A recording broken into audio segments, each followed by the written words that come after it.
Deputy Attorney General Rod Rosenstein, the man overseeing Special Counsel Robert Mueller's probe, will leave the Justice Department in the coming weeks. Rosenstein plans to exit after William Barr is confirmed as Attorney General and stay through the transition. DOD official tells Fox News there's no reason to think the timing of Rosenstein's departure is in any way connected to the Mueller probe. Joining us now, attorney and former member of the Oklahoma House of Representatives, Cleta Mitchell. And Cleta, we need you desperately to make some sense of what Rosenstein is allegedly doing. 3 different accounts of his plans. And I'm not entirely sure of the sources. Your thoughts? Well, my understanding is that he has said that he is going to step aside once Mueller's report is delivered to the department. Mm-hmm. And I think that's probably a good thing for William Barr's confirmation hearings, because because Rosenstein would be an issue in the Barr confirmation hearing that is, I guess, scheduled for next week. The Democrats would all be trying to get Barr to pledge that he was going to not interfere with Rod Rosenstein and not fire him, etc. So it's probably to Bill Barr's benefit that Rosenstein is stepping aside. And I think that Rosenstein, whatever his name is, he accomplished what he wanted to do, which is that he was able to get Jeff Sessions to step aside and to recuse, and he stepped in and they've run out the clock. And then, well, he appointed Mueller, and he's allowed Mueller to do whatever he wants, and that's his buddy. And why is everybody so, it seems to me that there is almost an obstinate refusal on the part of the national media to focus on the fact that the Republicans got rolled, and the Democrats did a terrific job of it. Culpable are Mitch McConnell, culpable are the dear departed Paul Ryan. Mm-hmm. This has been an unseemly, sordid, corrupt mess that we have witnessed in the leadership of the Republican Capitol Hill, both houses. This is, don't you think there should be a little more accountability than what we see in prospect? Oh, gosh, where to begin with that question?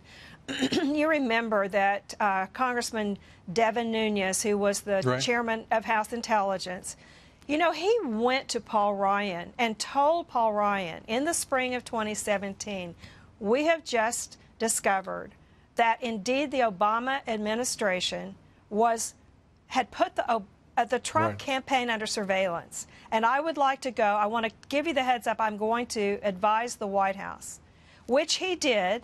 Remember, the president said that the Obama administration had his campaign under surveillance. Remember that the national media laughed, scoffed, said he has no evidence. Mm-hmm. And do you remember what Paul Ryan then did?